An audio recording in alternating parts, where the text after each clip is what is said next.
don't you dare. Boom. Boom. The noise that a rubber ball makes off of Nicole Nelson's face makes me so happy.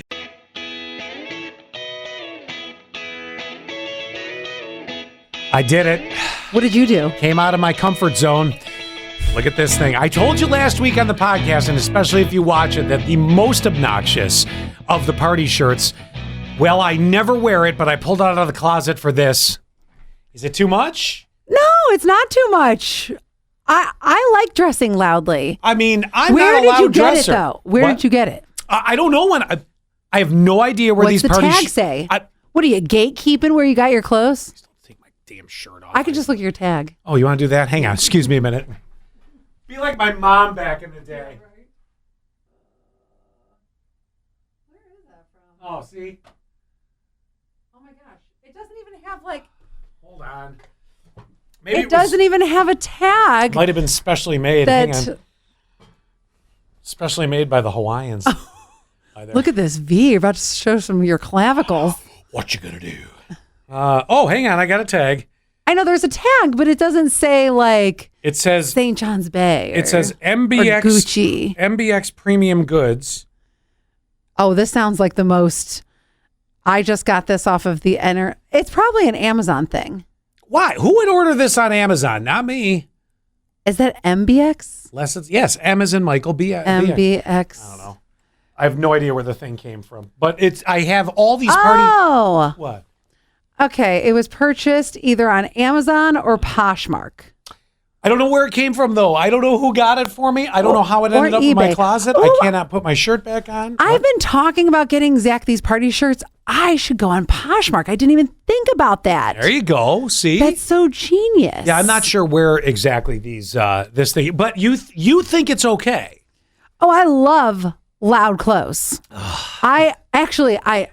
We haven't talked about this on the air yet, but I am hopefully in the works of putting together a Mrs. Roper bar crawl in the Gaffer Love district. that. In the Gaffer district, I contacted them, and Mrs. Roper, if you remember from Three's Company, dressed really, really loudly. Always the house dress. It was like those caftans, those big flowery caftans, and the big beads and everything. Mm-hmm. So I'm waiting to hear back from them, and then if that happens, me and my friend Shanna are going to put together this bar crawl to happen mid-July. So actually, It'll be like a week after this podcast comes out, if they say okay. I love and it. if they do, then we're just going to hit like 4 or 5 places in our little caftans, going down Market Street, just drinking and stinking, you know. It's going to be so much fun. Drinking and stinking. Drinking and stinking. And we're hoping to get as many people as we can. This is not like anything sponsored. It was just our idea. I love it. And I figured if we just create an event, hype it up on social media, then people will come and dress in their caftans. July 22nd is the day that we're looking at. The house dress, that's called a caftan? Yes. Or Never a knew. muumuu. Muumuu, yeah. Mm-hmm. But the caftan is like the official nice name. It sounds fancier than a muumuu. I know. I don't want to say like muumuu. It sounds like you're a cow walking up the street. Muumuu. Yeah, I know. Right? But you can do so many activities in that outfit because there's so much room. Name 3. I could jump rope. I don't think you would do it well. I could have 3 children camp out underneath. Not that they should. That you could Not do. that they should Yeah, be that you camping could do. underneath my dress. Yeah. But I could fit like 3 tiny children underneath there. I could also...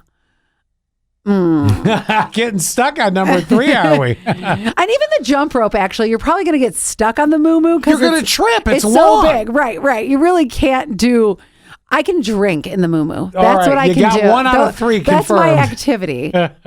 That's it. 1 out of 3 And confirmed. actually, instead of like having like 3 little children, why don't I just have Zach camp underneath there? And Wouldn't that be a Saturday night? That would be way better. Yeah, wouldn't that be? Yeah. All right, while we're on clothes, I got a question for you, okay? What? So I came across this and I thought, wow, I can't wait to see your reaction. Hot or not? Okay. Mom jeans for men. Are high-waisted and baggy jeans for men, mom jeans, if you will, becoming a thing for men? There is this pastor at the church that I recently was going to, and he had, remember in the 90s where it was called peg leg? Do I remember? And he had these kind of like mom jean peg leg things. And I even was like, oh, Pastor Brad, I love your jeans. And he's like, kid from the 90s right here. So he was born in the 90s. He's a really young pastor. They look so good on him. So I'm going to say, yes, you do have to be that like hipstery kind of guy, because Zach is not that guy. I couldn't pull him off. Well, but you did. But I did. No, but I remember these jeans. I remember them vividly, and there is nothing good about this look.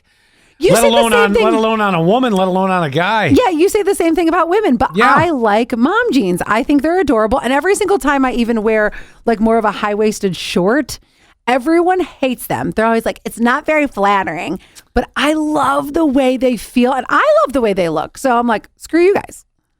That's your prerogative, but you'd honestly look at a guy wearing mom jeans and say, looking good. Depends on the guy. Like I said, you have to like think about the church that I was going to. Everybody is used to wear those tight jeans and thick glasses, and they had that hipstery look. So that's why those hipsters are transitioning into like the mom jeans and that style. Wow. I'm a little shocked at this. I'm not going to lie. Wow. I didn't expect you to say, I thought you were going to laugh. I read this. I'm like, this is a horrible, horrible thing, because I remember when guys wore these high-waisted jeans, and boy, was it great to see those go. To be honest, I wish that Zach and I both wore them and then we could take pictures together. But also, like, you are selling this, so he'll never do it. I want to like compliment each other when we're dressing. Like, I really like dressing like the 50s. If I could be a 1950s pinup, I would. Well, much better look than the mom jean anything. One time, Zach wore these really tight. Remember back in the 50s, the greasers would wear the dark denim. Yes. And they would cuff them at the bottom. Yep. So one time Zach did that, and I was like, oh my gosh, you should wear this all the time. That way our look could complement each other, because he like doesn't have a very distinct look. And he's like, I only did this because it was raining and I didn't want the bottom of my jeans to get wet. I think it's adorable. But it worked. I would like to wear something similar so we could be like that cute couple. He doesn't care about that at all. No, and you're never gonna. By you sitting there going, I wish we could take pictures. He's pulling away. I can feel it. Like, I feel him coming off you. There are guys who I think do this. Like now, this is not. I don't want anybody to be offended by this, but I'm going to tell you what. I love it when a black couple wears. They totally complement each other. They're wearing similar colors. I mean, couples in their 80s also do this, but. When have you ever seen this where they will wear something similar to each other and they complement each other? All I can think of is the matching sweatsuits. Well, it could be similar, but like I would like, okay, if you go to Seabreeze, then you might see a couple who they're both wearing like cute jerseys and like biker shorts, and they're both adorable and they're wearing something similar. They're not matching. Mm-hmm. That is what I love.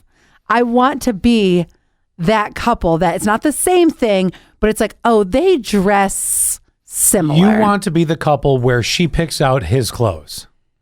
Now, I would definitely, like, if we're going packing, this is funny because my nail girl, she just went on vacation and she was telling me how she was packing for her boyfriend. I could pack for Zach. I don't want Zach to ever pack for me. Right. Because I'm like, you don't know what I'm going to be in the mood for. 2 pair of underwear. That's all that made it into the suitcase. Right. And plus, like, you don't know what I'm going to be in the mood to wear. Where he's like, I'm wearing khaki shorts and a button up every single day. Every day. Yeah. Yes. Yeah. Yes. Maybe he has fewer items going than you then, I guess, overall. Oh, I'd be fine if he did. But yeah, I can't. I would love to pack for him and dress him. I just don't see the couples that dress alike, like you were saying at an amusement park or whatever, anything that they both woke up and went, honey, today's the day we match. You would be surprised. More guys. Do you know what a sneakerhead is? Yeah, I would be surprised. What? Do you know what a sneakerhead is? Well, is that someone that's really into sneakers, right? Like yes. They love, okay. So there are people that do it. I don't quite get it, but they'll spend thousands on those. Oh, yeah. There's a kid locally in Corning where he is doing big business. So I think that you're a little bit of the era where guys didn't care as much about their looks and their accessories, and it's totally different now. I mean, think of like somebody who looks like, I'm just going to use Drake as an example. He cares about what he looks like. He cares about his shoes. Sneakerheads typically tend to be this way too. They actually care about what they are wearing. I don't know if that was an insult or a compliment. I'm Well, still trying to because you digest just that one. like, I think you do care, but I don't think you're into men's fashion like men are now into men's. Look at this shirt. No, you're finally. I'm so grateful that you're finally waking up to like being into fashion, because I love fashion. But for the longest time, fashion. you let other people dress you. Clearly, I mean, you've had exes in the past who are letting you wear pleated khakis. I'm like, well, okay, yes, that was in the distant past. I don't know what I was thinking with that. I don't know either. you know. But have you ever really cared about your fashion that much? Well, yeah, I mean a little bit, but the problem is I'm a very basic person when it comes to fashion. I mean, Right. I don't. This is out of the box for me. There's no, and if you're watching on YouTube or Spotify, and you can see it's very out of the box for me. It's not something I would choose to wear regularly. Yeah, exactly. And that's fine. I'm just saying, you've never been that guy who's like, oh, I'm checking out what is the latest Right. thing to wear and what are the latest shoes to match my outfit. Like, you probably have 4 pairs of shoes. Yes, actually, I have a black dress, brown dress, a pair of sneakers, and a pair of Yep. oh gosh, something else. I Yep. can't remember what they You are. have some Adidas slides. No, I do have. Yeah, I have those. Yeah, exactly. No, God, what the heck are they? Oh my God, it's on the tip of my tongue. They're the real hip shoes, the Vans. Oh, okay. I've got a pair of black Vans. I thought you were going to say, hey, dudes. No, black Vans. So, right, exactly. You're not somebody who is like, oh, I need to have some red shoes to go with this outfit. Red shoes? What am I going to, where am I going to wear red shoes? That's what I'm saying. You're not into fashion. You know, this whole conversation has proven one thing to me. What? You're never dressing me, ever. Oh, I would absolutely make you look so good. No, Yes. never. Yes, I would. And I would make Zach look good, but he's so stubborn, he won't let me dress him either. I think Zach and I live a very parallel life. We could probably go clothes shopping together and be done in about 30 minutes. Right. Khakis, and khakis. Got I'm not it. even wearing khakis. At least I got hip jeans on. Look. All right, khakis, jeans. Come on, these are khakis, nice jeans. They all go. Yeah, black shirt, white shirt, white shirt. Oh, I do have a lot of black and gray I shirts. know. Yeah, quite a few of those. Yeah. Well, you know. Exactly. There was a time when I needed to look slimming, then the weight loss came, and I'm like, oh, maybe I should wear some colors. Hey, there's nothing wrong with wearing black a lot. I'm just saying, I know how you guys are going to shop. It's true. It's true. Do you want to talk about what you have? Because I do have another question for you, but I don't know if I'm going to ask you something about yourself that I don't know the answer to, and I've known you 17 years, more than 17 years. Okay, yeah, go ahead. You can ask You want me to do it? Yes, All yes, right, yes. Wait. You yeah. know what?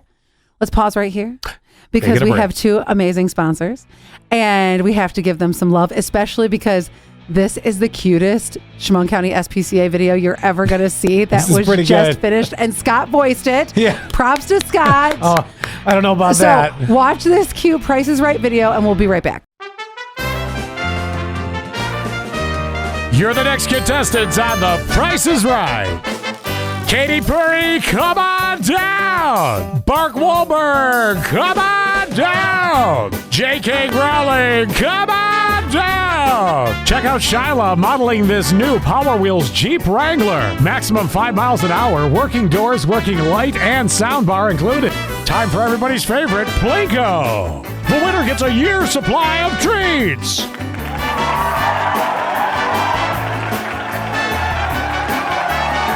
Remember to have your pets spayed and neutered right here at the Chemung County SPCA, where they make it so easy. Apply now and see a schedule of their clinics at ChemungSPCA.org. You can adopt, schedule a time for a loved one to get vaccinated, and even donate while you're there at ChemungSPCA.org.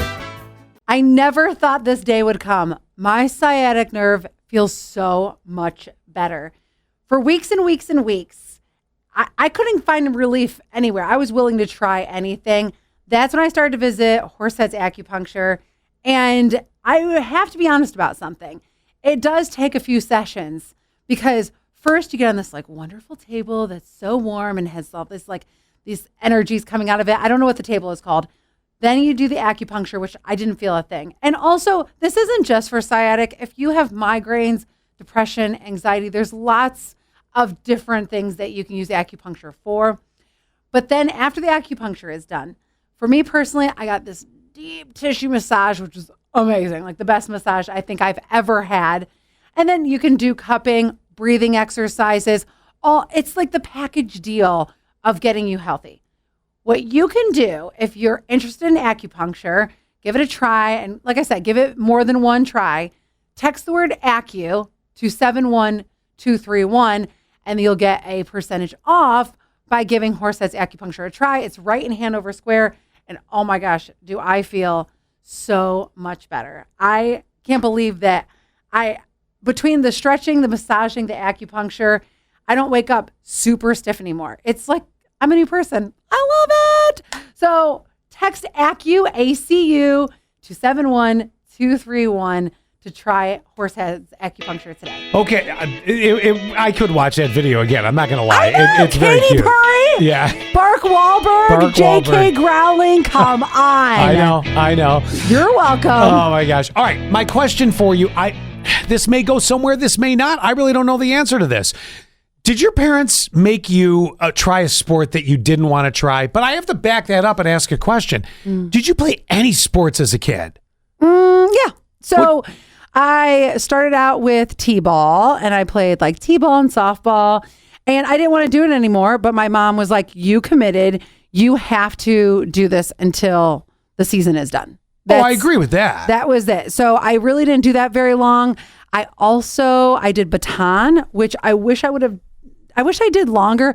For some reason, my parents made us like try things. We had to stick to something for a year, but they never pushed us to be overly committed. I think they knew we weren't sports people. Okay. Then I ended up playing basketball at a young age as well, which was something I really enjoyed. But then I'm very tall. So I've always been tall. Mm-hmm. So then I got out of that because I cared about hanging out with my friends. Oh, and I got into dance. Dance was something I was very committed to. Yeah. I danced until probably till it wasn't cool anymore, 7th grade. And I was like, okay, I guess I'm not going to dance I've anymore. done enough. Yes, yeah. Right. And then I picked it back up in my 20s. Well, I like what your parents did. And anytime, anywhere, she'll dance it out for you. On the pole, Yeah, I hope. So I like what your parents did, though. I did not know that you did any sports when you were younger. I mean, the way you talk a lot, you would think that there was almost no motion in your life. Not much. But I like the idea that you did it for a year. I think that's a very good quality, and I'm going to remember that.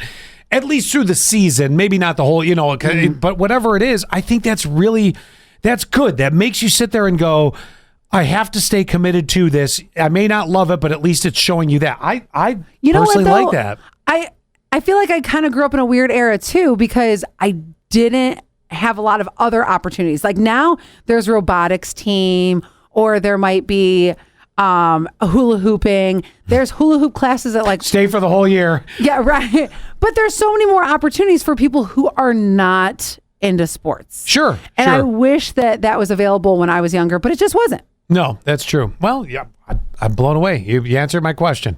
Oh, that's it? That was it. I was just wondering, did your parents ever make you try a sport that you didn't really want to try? Why? Did your parents make you try a sport that you didn't want to try? No. I mean, I remember playing baseball when I was young, and I think they realized fairly quickly he's not terribly inclined for the sports, I mean, he kind of enjoyed it. I actually enjoyed playing softball when I was a volunteer fireman. We had a team back but that's like fueled by beer.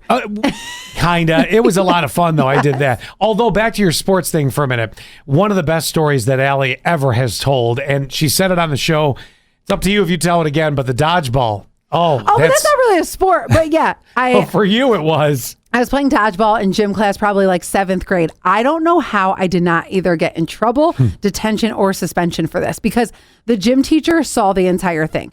So me and this girl had this rivalry. For what reason, I don't know. I still hate her to this day.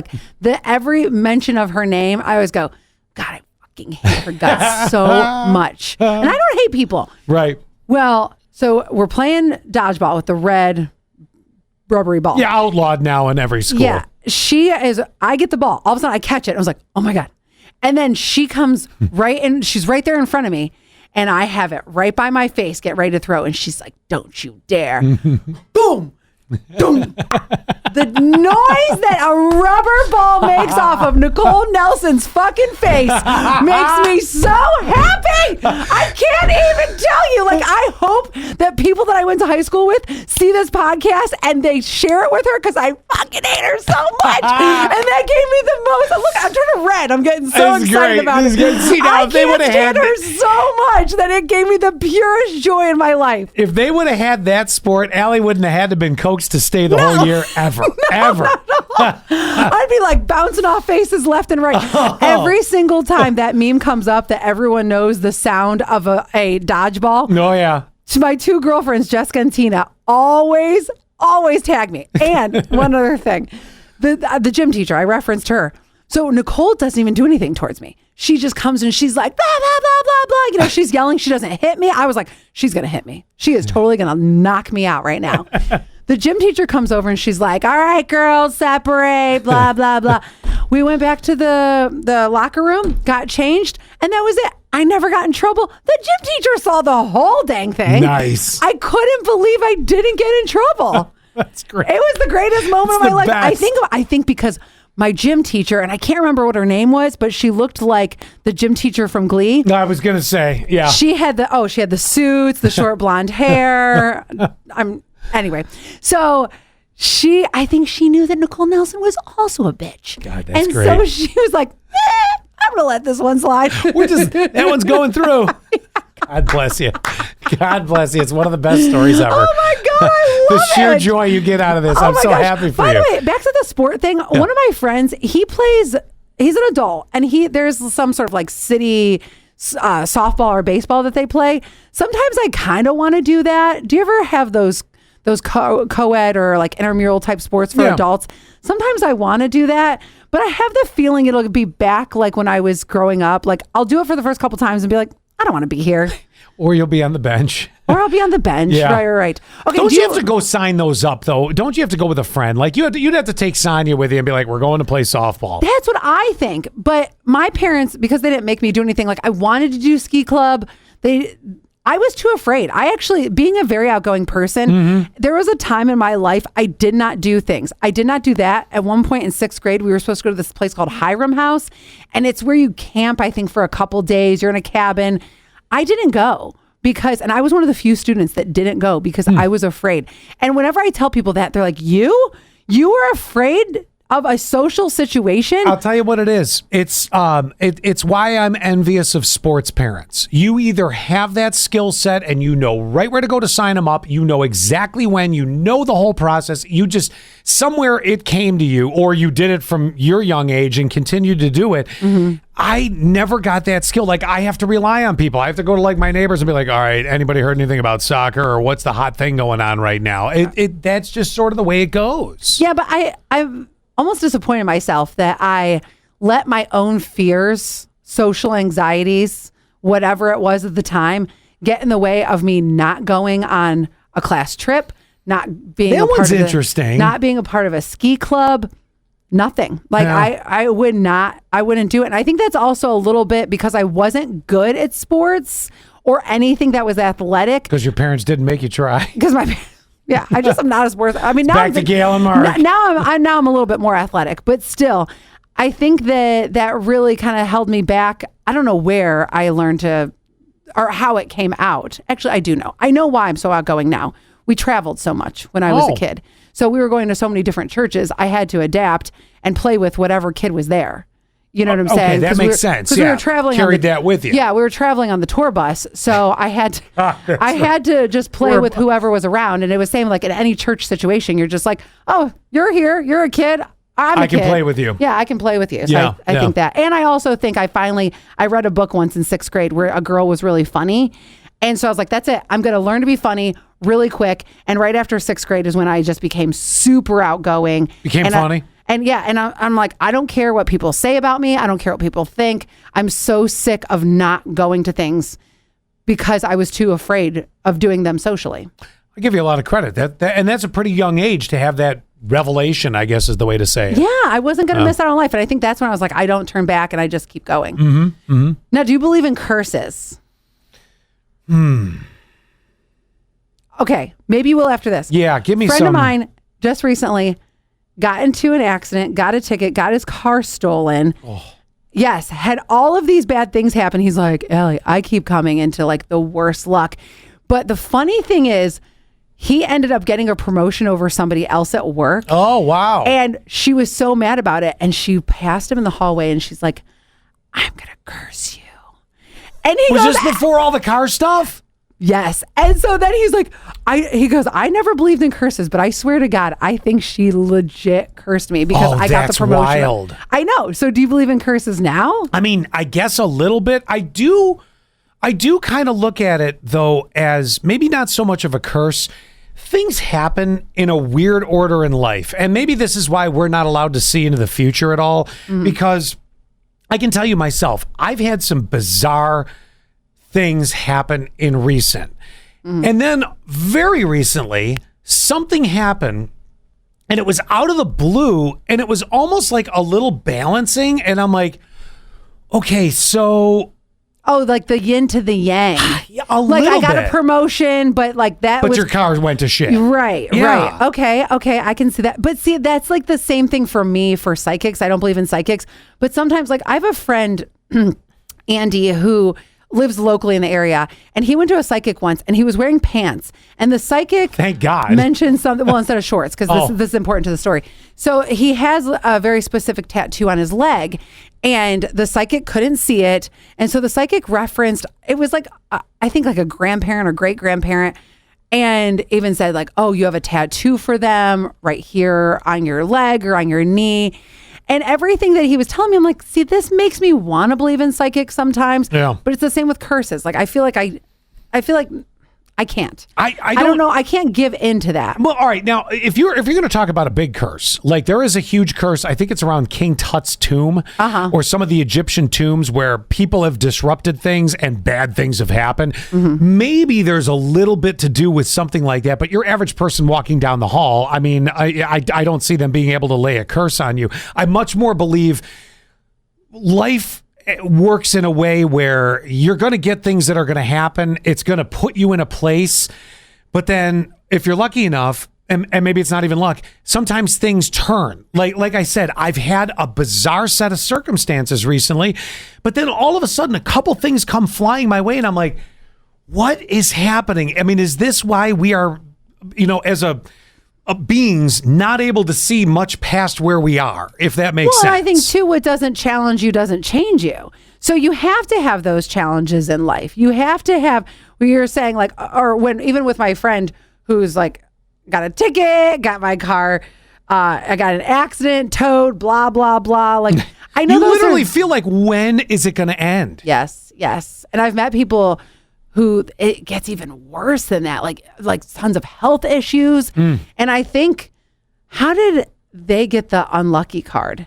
And I got such the lucky card. But then they're the ones that are going to win the Mega Millions, and you're going to be sitting there going, "Okay, there's the flip around." Well, they haven't yet. Well, but yeah, but it is weird. I mean, I just, that's the only way I can really look at it, and it is frustrating because when you're in the moment of the bizarre or the bad, you really just only see that. It's sometimes when something happened, like I said, something very recently just happened. It was like, oh my God, and it actually was incredibly enlightening to a situation.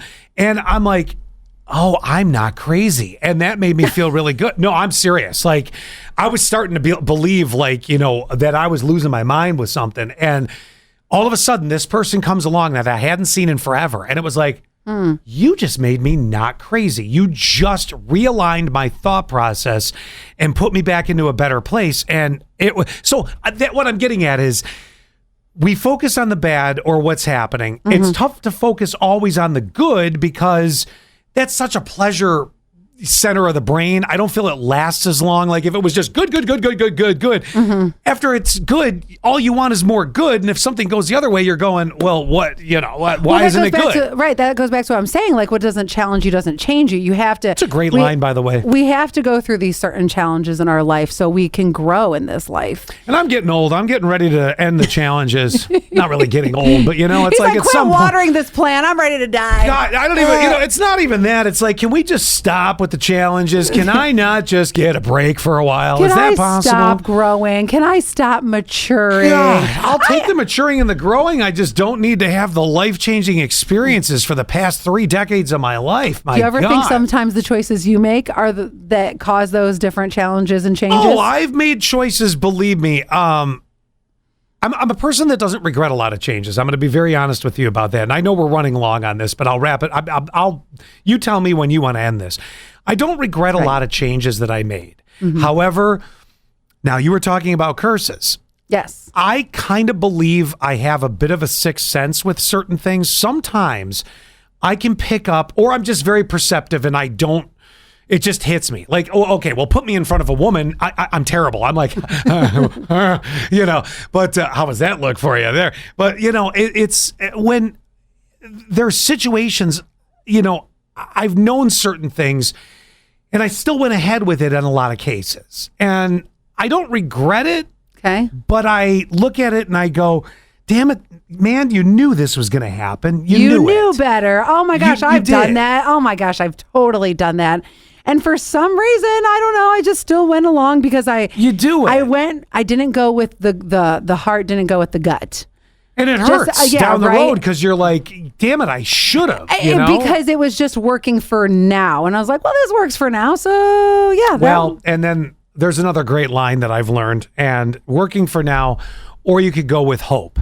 And do you know what the trouble with hope is? What? Resisting it.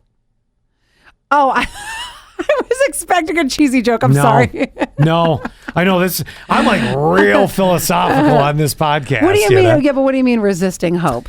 Well, the problem with the problem with hope, the trouble with hope is because we get caught up in hope. Yep. People get caught up in whatever the hope of it is. Mm-hmm. And the trouble with it is resisting it. And if you ever find yourself going, I'm going to resist this, you may find yourself not in the pain later, if that makes any sense. It does. I think like with you shouldn't give up on hope totally, but the trouble with it is resisting it. And I think that people who are, because I am an eternal optimist, and I think that this is a problem for me, and I think this is a problem for you too, is that we're both eternal optimists until we're not. When you're an eternal optimist, that's the problem. It's like, oh, but it's gonna be okay, or it's gonna work out, or I hope it works out. And it's like, well, no, because you're not looking at the biggest picture. You're not looking at it from like the drone shot. And if you would just resisting it. Right. For optimists, I think we have to, as much as people who, I don't want to be a pessimist though either, but there's got to be a balance, because if you're too much of a optimist and you have too much hope, then yeah, I'm sorry, it's going to bite you in the butt. I'll say it again. The trouble with hope is resisting it, and that's tough. Mm-hmm. By the way, thank you, Peter Capaldi, who played Doctor Who gave me that line. Oh my God, I knew it! There it was. Good and deep for you. How do you like that? Yeah. But it is a great statement when you think about it. It is. It really is. I admit it. He didn't write the line. Somebody else did, and he just acted it. But now there's a writer's strike, so he doesn't have anybody else to write his face. Nobody's going with that. All right. On that note, geez, I hope this wasn't too deep of a podcast. No, I enjoyed it.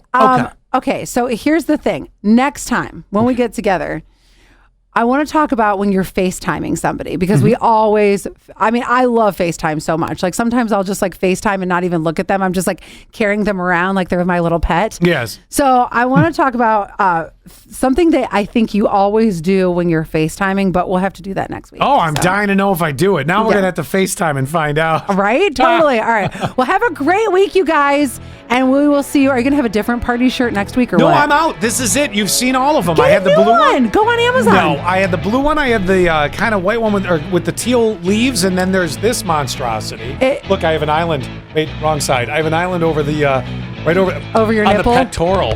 Oh, I was saying Nipple Island. Come